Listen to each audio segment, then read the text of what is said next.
Hello दोस्तों, आप सभी का दिल खोल के स्वागत है आपके अपने YouTube चैनल एम क्लासेज पर। आज का ये वीडियो झारखंड बोर्ड के 12th क्लास के बच्चों के लिए काफी ज्यादा महत्वपूर्ण होने वाला है। आज की इस वीडियो में मैं आप सभी को फिजिक्स के मैं आप सभी को 70 मोस्ट MCQ क्वेश्चन करवाने वाला हूं, जो कि आपकी 16 फरवरी एग्जाम के लिए काफी ज्यादा महत्वपूर्ण होंगे। बच्चों, कहते हैं ना कि उड़ान पंखों से नहीं हौसलों से की जाती है। यदि आपका भी सपना है फिजिक्स के अंदर 90+ मार्क्स लाने का, तो आज से ही आप हमारे चैनल के साथ जुड़ जाइए बच्चों, क्योंकि हमारे चैनल पर कंटिन्यू फिजिक्स की धाकड़ तैयारी करवाई जाती है। और क्लासों को जो अपडेट है बच्चों आपके व्हाट्सएप ग्रुप टेलीग्राम चैनल पर दिया जाता है। यदि आपने अभी तक उनको ज्वाइन नहीं किया है तो लिंक डिस्क्रिप्शन बॉक्स में है, या फिर आपको हमारी तरफ से ज्वाइन होना है तो आप 9024796410 पर हमें व्हाट्सएप मैसेज कर दीजिए, हम आपको ग्रुप के अंदर ऐड कर देंगे। तो बच्चों, क्लास स्टार्ट करने से पहले आप सभी से रिक्वेस्ट है कि आप चैनल पहली बार विजिट किए हो तो चैनल को सब्सक्राइब कर लीजिएगा, और साथ के साथ इस वीडियो को अपने दोस्तों के पास शेयर भी जरूर कर दीजिएगा। और आप अपना ये बताना कि आपके कितने क्वेश्चन सही हुए हैं और कितने क्वेश्चन आपके गलत हुए हैं, और आपकी तैयारी अब कैसी है फिलहाल, इसका भी आप मूल्यांकन इस पेपर के आधार पर कर सकते हो। तो स्टार्ट करते हैं बच्चों। आज का पहला क्वेश्चन आपसे कह रहा है, प्रत्यावर्ती धारा परिपथ में यथार्थ माध्य शक्ति का व्यंजक आपको बताना है। तो जो P एवरेज का फॉर्मूला होता है बच्चों, वो होता है आपका VRMS, IRMS और cos फाई। लेकिन आप देखते हो ऑप्शन में कहीं पर भी VRMS नहीं दिया, तो VRMS की जगह बच्चों आप IRMS भी लिख सकते हो, इसीलिए आपका A ऑप्शन बिल्कुल राइट आंसर हो जाएगा। देखते हैं अगला क्वेश्चन। क्वेश्चन नंबर 2 क्या है बच्चों, ध्यान दीजिए। आपसे कह रहा है शक्ति गुणांक के बराबर होता है। शक्ति गुणांक का जो फॉर्मूला है वो आपको बताना है। मैं आप सभी को बता दूं, शक्ति गुणांक होता है जो cos फाई होता है, वो आपका R/Z होता है। तो देख सकते हो आपका फर्स्ट ऑप्शन ए बिल्कुल राइट आंसर हो जाएगा। अगला क्वेश्चन देखिए, क्वेश्चन नंबर 3 क्या है। आपसे कह रहा है LR परिपथ में कलांतर होता है। कलांतर आपसे पूछा गया है, तो कलांतर का फॉर्मूला होता है फाई बराबर में tan इनवर्स XL बटा में R होता है। XL होता है आपका प्रेरणिक प्रतिघात, जिसका मान आप ओमेगा L जमा सकते हो। तो देख सकते हो tan इनवर्स ओमेगा L बटा R आपका राइट आंसर हो जाएगा। तो ऑप्शन नंबर सी आपका बिल्कुल सही आंसर हो जाएगा। यदि वीडियो अच्छा लग रहा हो ना दोस्तों, वीडियो को लाइक करते हुए चलिएगा। देखिए अगला क्वेश्चन क्या है, क्वेश्चन नंबर 4। ट्रांसफार्मर में परिगमन अनुपात होता है। ये आपको अनुपात बताना है बच्चों, वोल्टेज का अनुपात आपको दिया हुआ है, ये आपको बताना है। तो राइट आंसर जो होने वाला है वो आपका हो जाएगा V सेकेंडरी बटे में B प्राइमरी, यानी कि सेकंड कुंडली का वोल्टेज बटे में प्राथमिक कुंडली का जो वोल्टेज होता है उसका जो अनुपात होता है वो आपका ट्रांसफार्मर का क्या कहलाता है, परिगमन कहलाता है। इस बात को आप ध्यान में रख लीजिएगा। अगला क्वेश्चन देखिए, क्वेश्चन नंबर क्या है 5। RC का विम्य सूत्र। RC का मतलब क्या है बच्चों, पहले तो आपको ये पता होना चाहिए, ठीक है। तो R जो है वो आपका है रिडवर नियतांक। रिडवर नियतांक का जो मात्रक होता है वो आपका होता है मीटर इनवर्स। जो बच्चों आपका जो C है ना, C इस पे आप गौर फरमाइए, ये आपका है प्रकाश की चाल, स्पीड ऑफ लाइट, जिसका मात्रक होता है मीटर पर सेकंड। तो यहां से देख सकते हो इसकी घात 1 है बच्चों, माइनस प्लस कैंसिल आउट हो जाएगी, 1 में सेकंड। सेकंड आपका ऊपर जाता है तो सेकंड क्या होने वाला है, इनवर्स हो जाएगा। इसीलिए आपका ऑप्शन नंबर देख सकते हो आप, क्वेश्चन नंबर 5 का जो राइट होने वाला है तो T-1 ढूंढ सकते हो। तो फर्स्ट ऑप्शन भाई, फर्स्ट ए ऑप्शन आपका बिल्कुल करेक्ट आंसर हो जाएगा। देखते हैं अगला क्वेश्चन क्या है, क्वेश्चन नंबर 6 ध्यान दीजिए। आपसे कह रहा है ध्रुव प्रबल्य का SI मात्रक क्या है। SI मात्रक आपको बताना है। तो इसका जो राइट आंसर है बच्चों आपका एम्पियर गुना क्या हो जाएगा, मीटर, इसका मात्रक हो जाएगा। तो ऑप्शन नंबर सी आपका बिल्कुल राइट आंसर हो जाएगा। क्वेश्चन नंबर 7 देखिए। यदि बच्चों वीडियो आपको अच्छा लगे तो आप कमेंट जरूर करिएगा, जिससे कि आपको कमेंट करते हैं उससे हमें मोटिवेशन मिलता है और हम और अच्छे आपके लिए कंटेंट तैयार करते हैं। तो आई होप कि आप सभी को काफी अच्छा लग रहा होगा। क्वेश्चन नंबर 7 क्या है, एक समान चुंबकीय क्षेत्र में चुंबक के विक्षेपण में किया गया कार्य होता है। तो कार्य का फॉर्मूला आपको बताना है। तो W बराबर होता है बच्चों MB ब्रैकेट 1 माइनस का cos थीटा, ये आपका फॉर्मूला होता है। तो देख सकते हो आपका ऑप्शन सी बिल्कुल सही आंसर हो जाएगा। अगला क्वेश्चन देखिए, क्वेश्चन नंबर 8। निम्नलिखित में से कौन संबंध द्रव्यमान और ऊर्जा के लिए सही है। तो E बराबर आइंस्टीन समीकरण होती है mc²। तो देख सकते हो आपको ऑप्शन नंबर सी बिल्कुल सही आंसर हो जाएगा। क्वेश्चन नंबर देखिए 9 क्या है बच्चों, ये आपके सिलेबस में नहीं है, इसको आपको नहीं करना है। क्वेश्चन नंबर 10, इस साल आपको गेट भी नहीं पढ़ने हैं बच्चों, बट इसका जो आंसर है वो डी ऑप्शन आपका राइट होने वाला है। बच्चों जो चीज नहीं पढ़नी उसको मैं कट करता हुआ चल रहा हूँ क्योंकि टाइपिंग हो गई थी। अगला क्वेश्चन देखिए, अर्ध आयु काल टी हाफ एवं 6 नियतांक में संबंध क्या है? तो संबंध होता है टी हाफ बराबर में 0.693 बटे में लेमड़ा। तो देख सकते हो आपका ए ऑप्शन बिल्कुल सही आंसर हो जाएगा। अगला क्वेश्चन देखिए, क्वेश्चन नंबर 12 क्या है? आपसे कह रहा है निम्नलिखित में कौन अल्फा कण के लिए सही है? देखिए जो अल्फा कण होता है वो आपका हीलियम का नाभिक होता है, जिसका फॉर्मूला होता है 2He4 आपका होता है। ये हीलियम का कण है बच्चों। हीलियम में से जब 2 इलेक्ट्रॉन बाहर निकल जाते हैं तो आपका अल्फा कण का निर्माण हो जाता है। तो इसलिए आपका ऑप्शन नंबर सी बिल्कुल राइट आंसर हो जाएगा। अगला क्वेश्चन देखिए, निम्नलिखित में से कौन समीकरण सही है? सही समीकरण आप सभी को बतानी है क्वेश्चन नंबर 13 के अंदर। तो देख सकते हो आप क्वेश्चन नंबर जो 13 का जो राइट आंसर है बच्चों वो आपका ए ऑप्शन बिल्कुल सही हो जाएगा, क्योंकि यहाँ आप देख सकते हो यहाँ 90 और 2 92 मिल जाएंगे। परमाणु क्रमांक द्रव्यमान संख्या 234 और 4 क्या हो जाएगी 238 हो जाएगी। और यूरेनियम, और ये भी यूरेनियम में क्या है दूसरे समस्थानिक होते हैं बच्चों। समस्थानिक होने की वजह से यूरेनियम से जब हीलियम का नाभिक निकलता है तो यूरेनियम का ही निर्माण होता है। इसीलिए आपका ऑप्शन नंबर ए बिल्कुल करेक्ट है और बाकियों में क्या है बच्चों गलत हो रहा है, क्योंकि उसमें यूरेनियम बाहर नहीं निकल रहा है। ये आपको ध्यान में रखना है। काफी अच्छा क्वेश्चन है दोस्तों। अगला क्वेश्चन देखिए, क्वेश्चन नंबर 14 आपसे कह रहा है निम्नलिखित में कौन बायो-सावर्ट नियम के सदिश समीकरण का सही रूप है? तो बायो-सावर्ट नियम का सदिश समीकरण आपको बताना है। इससे पहले जो वीडियो डाली थी बच्चों मैंने, वहां पर ही मैंने क्वेश्चन को इंक्लूड किया था कि बायो-सावर्ट नियम का सदिश रूप बताइए। तो देख सकते हो आपका ऑप्शन नंबर सी बिल्कुल सही आंसर हो जाएगा। यहाँ बच्चों आर कैप नहीं आएगा, यहाँ पर आर वेक्टर आएगा, थोड़ा सा मिसप्रिंट है, आप सही कर लीजिएगा। देखते हैं अगला क्वेश्चन, क्वेश्चन नंबर 15 आपसे कह रहा है किसी बिंदु पर विद्युत क्षेत्र की तीव्रता होती है। तो फॉर्मूला होता है एकांक परीक्षण आवेश पर लगने वाला बल। तो ऑप्शन नंबर बी आपका बिल्कुल सही आंसर हो जाएगा। अगला क्वेश्चन देखिए, आवेश का पृष्ठ आवेश घनत्व। तो सिग्मा बराबर होता है एकांक क्षेत्रफल में उपस्थित आवेश की मात्रा, यानी Q/A। तो ए ऑप्शन आपका बिल्कुल सही आंसर हो जाएगा। क्वेश्चन नंबर देखिए 17 क्या है? आपसे कह रहा है गोलीय संधारित्र की धारिता होती है। गोलीय संधारित्र की आपको धारिता भाई बतानी है। तो इसमें देख सकते हो जो आपका ऑप्शन नंबर ए है बच्चों बिल्कुल राइट आंसर हो जाएगा। चलते हैं नेक्स्ट क्वेश्चन की तरफ। अगला क्वेश्चन है सबसे बेस्ट क्वेश्चन है बच्चों, सबसे शानदार लाजवाब इंपॉर्टेंट क्वेश्चन लगा लीजिए इसके ऊपर। ये काफी बार बोर्ड एग्जाम में पूछा गया है और मॉडल सेटों के अंदर भी ये पाया गया है। आपसे कह रहा है 1μ2 के बराबर होता है। देखिए आप हमेशा एक बात याद रखिएगा, 1 लिखा हुआ है μ/2, जो नीचे लिखा होता है ना बच्चों वो तो आता है हमेशा ऊपर, जो यहाँ लिखा होता है वो हमेशा आता है नीचे।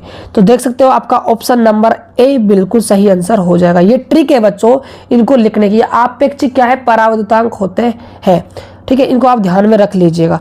अगला क्वेश्चन देखिए, आपसे कह रहा है रेटिना पर बनने वाला प्रतिबिंब होता है।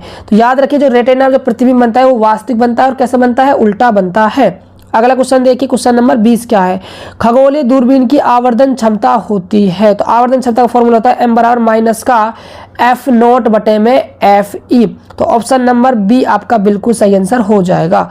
अगला क्वेश्चन देखिए 21 नंबर क्वेश्चन क्या है? आपसे कह रहा है निम्नलिखित में कौन इंद्रधनुष के निर्माण का कारण होता है? किसके कारण इंद्रधनुष बनता है? कौन सी घटना है प्रकाश की?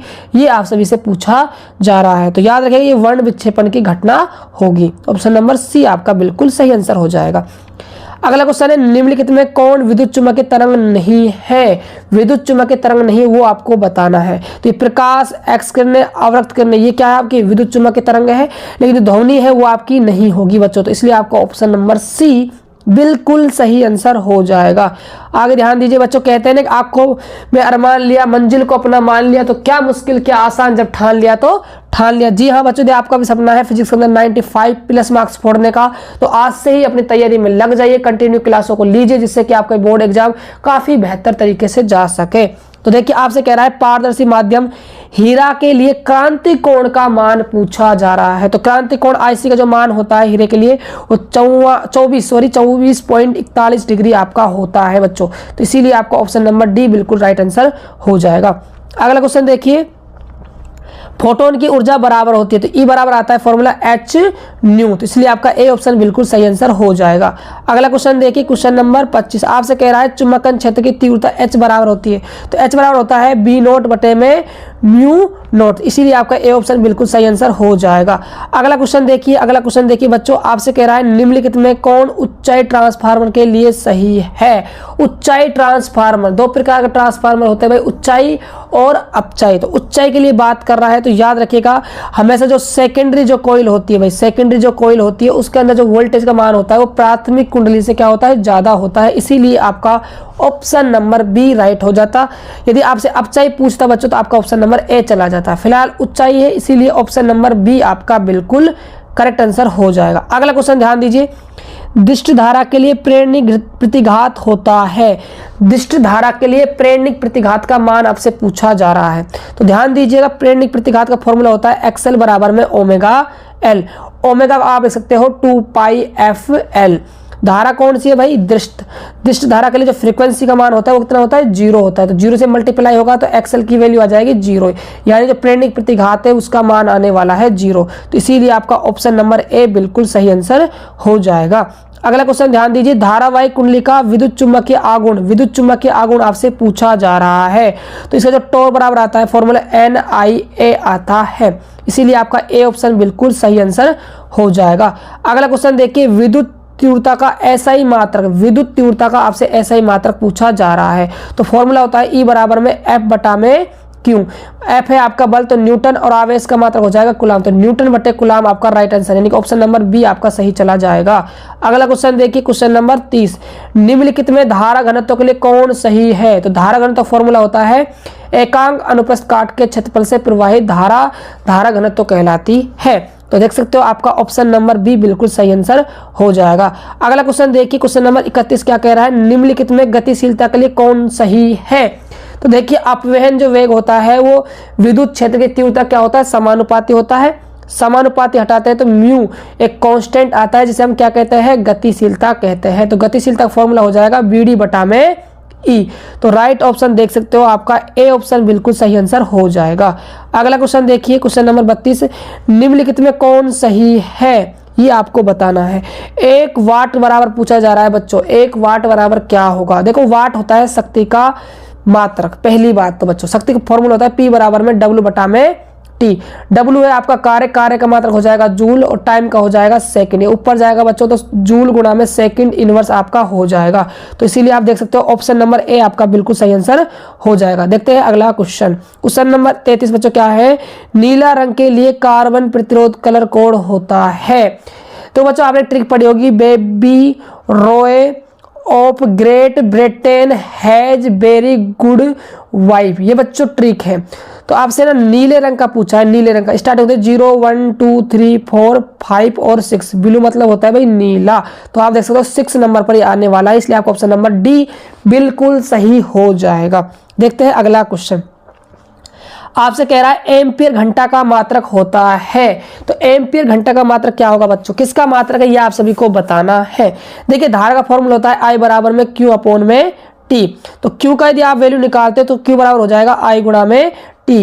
I है धारा का हो जाएगा आपका एम्पियर, और टाइम है बच्चों टाइम, तो टाइम तो सेकंड में भी हो सकता है, घंटों में हो सकता है और मिनट में भी हो सकता है, तो इसलिए आप कह सकते हो ये किसका मात्रक होने वाला है, आवेश का मात्रक हो जाएगा, तो ऑप्शन नंबर बी आपका बिल्कुल सही हो जाएगा। पूछ रहा है निम्नलिखित में लोरेंज बल के लिए कौन सही है।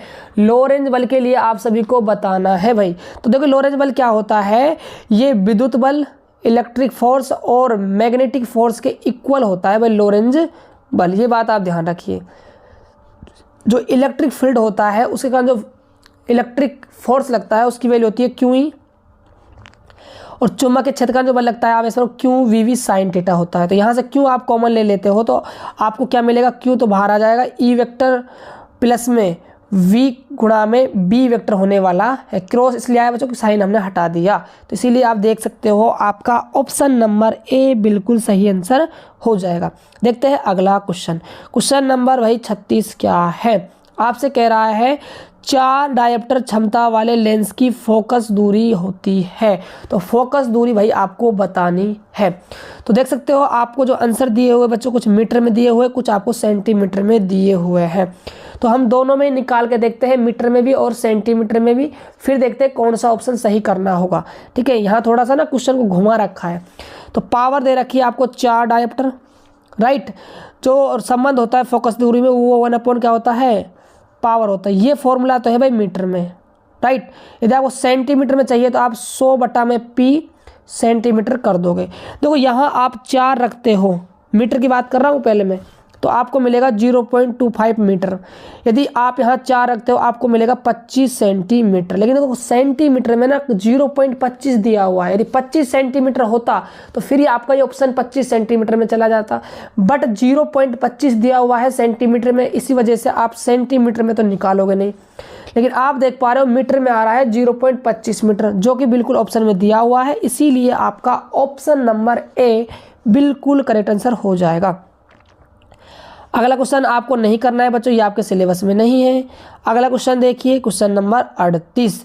यदि कांच के एक लेंस का जो अपवर्तनांक 3/2 की हवा में फोकस दूरी FA है और पानी का जो अपवर्तनांक 4/3 है और फोकस दूरी क्या है, FW है। देखिए इस क्वेश्चन को आपको कैसे डील करना है।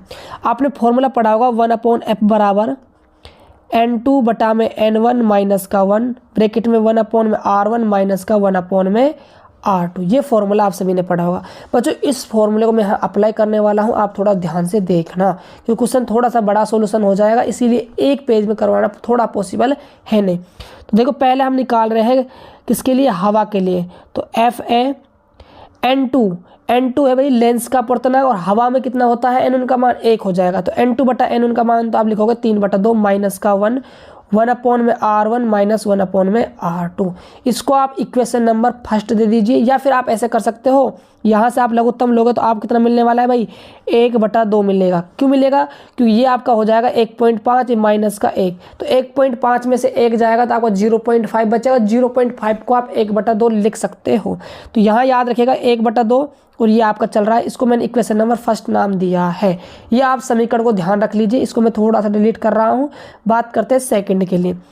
तो पानी के लिए बात कर रहा हूँ भाई मैं अब, है ना। तो 1/FW बराबर में N2 का मान तो 3/2 है, N1 का मान कितना है 4/3 है, माइनस का 1/R1 माइनस का 1/R2। क्योंकि पानी में जब हम डुबोते हैं ना किसी भी लेंस को, तो उनकी त्रिज्या में कोई भी चेंज नहीं आएगा भाई, ये बात आप ध्यान में रख लीजिएगा। अब देखो जब आप इसको ऊपर तरफ भेजते हो तो यहाँ से आपको मिलेगा 9/8 माइनस का 1, और इसको आप सॉर्ट आउट करते हो तो आपको 1/8 मिलने वाला है। इसको आप इक्वेशन नंबर 2 मान लीजिएगा। अब आपको समीकरण 1 में समीकरण 2 का भाग देना है भाई, समीकरण 1 में समीकरण 2 का भाग देना है। तो देखो 1/FA बटे में 1/FW बराबर, तो वहाँ से बच्चों आपको कितना मिला था समीकरण 1 से, आप सभी को याद होगा। देखो 1/R1 माइनस 1/R2 तो आपको कट जाएगा, राइट। तो आपको वहाँ से मिला था 1/2, और यहाँ से आपको कितना मिला है भाई, यहाँ से मिला है आपको 1/8। क्या मिला है 1/8, सॉरी 1/8 नहीं, 1/8 नहीं भाई, आपको मिला था, हाँ जी 1/8 ही मिला है, राइट, क्योंकि आपने 9/8 में से 1 को घटाया था ना। हाँ ठीक है। तो देखो 8 आपको टॉप पर जाएगा तो 8/2 कैंसिल आउट करोगे तो ये आपको मिलने वाला है कितना, 4 मिलेगा। और ये आपके पलटेगा तो बच्चों ये आपको FW बटे में FA बराबर में 4 हो जाएगा। तो FW बराबर में आपका 4, F1 आपका आंसर आने वाला है। क्वेश्चन थोड़ा सा बच्चों बड़ा हो गया, बट ऑप्शन आपका डी बिल्कुल सही आंसर हो जाएगा। तो बच्चों मैंने आपको सोल्यूशन बता दिया है, कैलकुलेशन थोड़ी सी लंबी हो गई थी, बट कोई ना, समझ में आना चाहिए बच्चों, क्योंकि हमें ना कंसेप्ट से चीजों को क्लियर करना है, राइट। क्वेश्चन नंबर 39 क्या है, ध्यान दीजिए। निम्नलिखित में से कौन सा संबंध प्रकीर्णित प्रकाश की तीव्रता I और प्रकाश की तरंगदैर्घ्य लैम्ब्डा के लिए सही है, ये आप सभी को बताना है। तो क्वेश्चन नंबर 39 राइट आंसर बच्चों आपका ऑप्शन नंबर डी चला जाएगा, क्योंकि जो तीव्रता होती है वो तरंगदैर्घ्य के चतुर्थघात क्या होती है, व्युत्क्रमानुपाती होती है। देखते हैं अगला सवाल, क्वेश्चन नंबर 40 आपसे कह रहा है निम्नलिखित में कौन इलेक्ट्रॉन पर आवेश के लिए सही है। तो कौन सा इलेक्ट्रॉन का आवेश होगा, तो आप पढ़ते हैं बच्चों 1.6 कूलाम आवेश होता है। ये आप 10th क्लास से पढ़ते हुए आ रहे हो, इसलिए आपका डी ऑप्शन बिल्कुल सही हो जाएगा। अगला क्वेश्चन देखिए, आपसे कह रहा है निम्नलिखित में कौन सोडियम का कार्यफलन होता है। तो ये आपका होता है 2.55 इलेक्ट्रॉन वोल्ट। तो ऑप्शन नंबर आपका ए बिल्कुल सही आंसर हो जाएगा। अगला क्वेश्चन है नाभिक में न्यूट्रॉनों की संख्या होती है। तो याद होगा आपको न्यूट्रॉन संख्या जो होती है उसमें से क्या करते हैं हम, न्यूट्रॉनों की संख्या निकालने के लिए हम करते हैं द्रव्यमान संख्या में से हम परमाणु संख्या को घटा देते हैं, यानी कि A-Z कर देंगे। तो इसीलिए आपका बी ऑप्शन बिल्कुल सही आंसर हो जाएगा। अगला क्वेश्चन देखिए, क्वेश्चन नंबर 43 आपसे कह रहा है निम्नलिखित में छोटे चुंबक के लिए कौन सही है।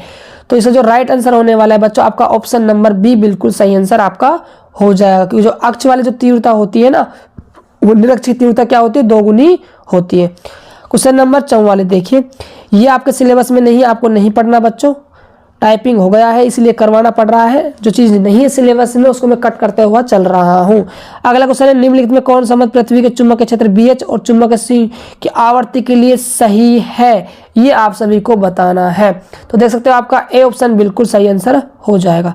अगला क्वेश्चन देखिए, क्वेश्चन नंबर 46 आपसे कह रहा है भाई, क्वेश्चन नंबर 46 में देख सकते हो आप, निम्नलिखित में कौन टेंजेंट के नियम के लिए सही है। टेंजेंट का मतलब होता है भाई टेन थीटा। तो टेन थीटा का जो फॉर्मूला आता है वो टेन थीटा बराबर होता है B/BH। तो क्रॉस मल्टीप्लाई करोगे तो B बराबर VH टेन थीटा, यानी कि ऑप्शन नंबर आपका ए बिल्कुल सही आंसर हो जाएगा। अगला क्वेश्चन देखिए, क्वेश्चन नंबर 47 क्या है, आपसे क्या पूछ रहा है भाई, आपसे कह रहा है आपेक्षिक चुंबकनशीलता बराबर होती है। तो ये आपकी माध्यम की चुंबकनशीलता और निर्वात की चुंबकनशीलता का जो अनुपात होता है वो आपेक्षिक चुंबकनशीलता कहलाती है, इसलिए आपका ए ऑप्शन बिल्कुल सही आंसर हो जाएगा। अगला क्वेश्चन देखिए, क्वेश्चन नंबर 48 आपसे पूछा जा रहा है। क्वेश्चन नंबर 48 में क्वेश्चन बच्चों आपको नहीं दिख रहा होगा बट मैं आपको पढ़ देता हूं। निम्नलिखित में कौन संबंध सही है, संबंध सही कौन सा है ये आप सभी को बताना है। तो इसका जो राइट आंसर है आपका ऑप्शन नंबर डी बिल्कुल सही आंसर हो जाएगा। अगला क्वेश्चन देखिए, question number 49 most important question है भाई, क्वेश्चन नंबर 49। इसको बच्चों आप थोड़ा सा ध्यान से कर लीजिएगा क्योंकि काफी बार बोर्ड एग्जाम में पूछा गया है। आपसे पूछ रहा है निम्नलिखित में कौन निर्वात में विद्युत चुंबकीय तरंगों की चाल के लिए सही है। तो चाल के लिए सही क्या है आपको ये भाई बताना है। तो देखिए फॉर्मूला होता है भाई C बराबर में 1 में रूट के अंदर न्यू नोट एप्सिलॉन नोट, इसलिए आपका ऑप्शन नंबर बी बिल्कुल सही आंसर हो जाएगा। देखिए अगला क्वेश्चन, क्वेश्चन नंबर 50 क्या है भाई। क्वेश्चन नंबर 50 में आपसे पूछ रहा है पृथ्वी के पृष्ठ पर बी वेक्टर का मान होता है। तो टेस्ला में आपको वैल्यू दी हुई है बच्चों, आप सभी जानते हो एक टेस्ला बराबर होता है 10⁴ गाउस, राइट। यदि आपको एक गाउस का मान निकालना है तो आप लिखोगे 10⁻⁴ टेस्ला। लेकिन बच्चों यहाँ पर ऑप्शन में कहीं पर भी 10⁻⁴ टेस्ला नहीं दिया हुआ है, ऑप्शन थोड़े से गलत है। आप ऑप्शन नंबर बी को 10⁻⁴ टेस्ला कर लीजिए, तो इसलिए आपका बी ऑप्शन बिल्कुल सही आंसर हो जाएगा। अगला क्वेश्चन देखिए, आपसे कह रहा है धारावाहिक कुंडली का विद्युत चुम्बकीय आघूर्ण है, विद्युत चुम्बकीय आघूर्ण आपको बताना है। तो फॉर्मूला होता है M = NIA, तो इसीलिए आपका ऑप्शन नंबर सी बिल्कुल सही आंसर हो जाएगा। अगला क्वेश्चन देखिए, निम्नलिखित में कौन गैल्वेनोमीटर के नियतांक के लिए सही है, ये आपसे पूछा जा रहा है। तो इसका जो राइट आंसर है बच्चों क्वेश्चन नंबर 52 का, वो आपका ऑप्शन नंबर ए बिल्कुल सही आंसर हो जाएगा। अगला क्वेश्चन देखिए, आदर्श एमीटर का, आदर्श एमीटर का भाई आपसे क्या पूछ रहा है, आदर्श एमीटर का आपसे पूछा जा रहा है क्या, प्रतिरोध। क्या पूछा जा रहा है भाई, प्रतिरोध आपसे पूछा जा रहा है। तो याद रखिएगा आदर्श एमीटर का जो प्रतिरोध होता है वो कितना होता है, 0 होता है। यदि यहाँ पर एमीटर ना होकर वोल्ट मीटर होता तो फिर आपका अनंत बच्चों आंसर हो जाता, ये भी आप ध्यान में रख लीजिएगा। अगला क्वेश्चन है, चुंबकीय फ्लक्स का SI मात्रक आपसे पूछा गया है। बच्चों आपको याद रखने हैं घेवर, घेवर से वेबर आपको याद रखना है, ऑप्शन नंबर ए बिल्कुल सही आंसर हो जाएगा। अगला क्वेश्चन है, लेंज का नियम किस संरक्षण के सिद्धांत की परिमाण है, यानी किस सिद्धांत की पालना करता है। तो ये आपका ऊर्जा संरक्षण नियम की पालना करता है। अगला क्वेश्चन देखिए, क्वेश्चन नंबर 26 आपसे कह रहा है प्रेरणिक प्रतिघात होता है। तो एक्सेल बराबर फॉर्मूला होता है ω/L, ओमेगा का मान होता है 2πfL। तो आप देख सकते हो आपका ए ऑप्शन बिल्कुल सही आंसर हो जाएगा।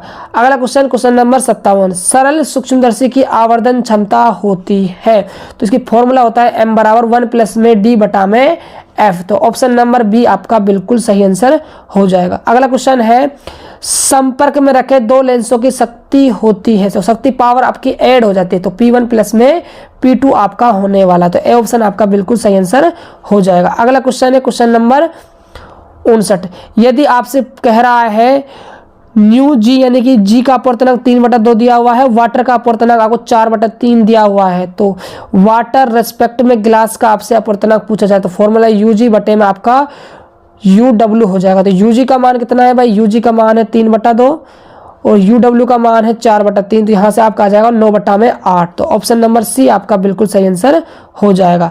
अगला क्वेश्चन है कांच के लिए क्रांति कोण कितना होता है, ये आप सभी को वही बताना है।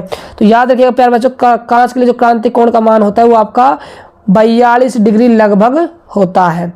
अगला क्वेश्चन ध्यान दीजिए, क्वेश्चन नंबर 61, विद्युत चुम्बकीय तरंगों की प्रकृति कैसी होती है, तो ये आपकी अनुप्रस्थ प्रकृति की होती है। अगला क्वेश्चन देखिए, आपसे कह रहा है त्रिपार्श्व के पदार्थ का अपवर्तनांक। त्रिपार्श्व का मतलब होता है बच्चों प्रिज्म की बात ये कर रहा है, एक नाम है प्रिज्म, उसी को ही हम त्रिपार्श्व कहते हैं। कंफ्यूज करने के लिए आपको दिया हुआ है। तो इसका फॉर्मूला होता है U बराबर में साइन A प्लस में डेल मिनिमम बटे में 2 बटे में साइन A/2। तो देख सकते हो आपका ऑप्शन नंबर सी बिल्कुल सही आंसर हो जाएगा। अगला क्वेश्चन देखिए, क्वेश्चन नंबर 63, प्रकाशीय पथ के बराबर होता है अपवर्तनांक गुणा में पथ की लंबाई। ए ऑप्शन आपका बिल्कुल सही आंसर हो जाएगा। अगला क्वेश्चन है निर्वात का पराविद्युतांक कितना होता है, ये आप सभी से पूछा जा रहा है। तो इसका फॉर्मूला होता है 8.85 10⁻12। तो देख सकते हो आपका ए ऑप्शन बिल्कुल सही आंसर हो जाएगा। अगला क्वेश्चन है विद्युत द्विध्रुव का एसआई मात्रक आपसे पूछा जा रहा है, तो इसका कूलाम गुणा भाई मीटर हो जाएगा, कूलाम गुणा मीटर। तो सीएम, सीएम का मतलब बच्चों सेंटीमीटर नहीं है, कूलाम इंटू क्या है मीटर होगा, ये भी आप ध्यान में रख लीजिएगा। अगला है कूलाम के नियम का सदिश रूप होता है, तो सदिश रूप आप सभी बच्चों को बताना है कूलाम के नियम का। तो ऑप्शन नंबर आपका ए बिल्कुल सही आंसर हो जाएगा। अगला क्वेश्चन है किसी चालक की धारिता होती है, तो फॉर्मूला होता है Q बराबर में CVC का मान निकालोगे तो Q बटा में V। तो देख सकते हो आप यहाँ पर ऑप्शन नंबर डी आपका बिल्कुल सही आंसर हो जाएगा। अगला क्वेश्चन है आवेशित चालक की ऊर्जा होती है। ऊर्जा का फॉर्मूला बच्चों आपने 3 पढ़े होंगे, लेकिन यहाँ पर C और V में दिया हुआ है, तो फॉर्मूला होता है 1/2 CV का स्क्वायर, इसीलिए आपका ऑप्शन नंबर बी बिल्कुल सही आंसर हो जाएगा।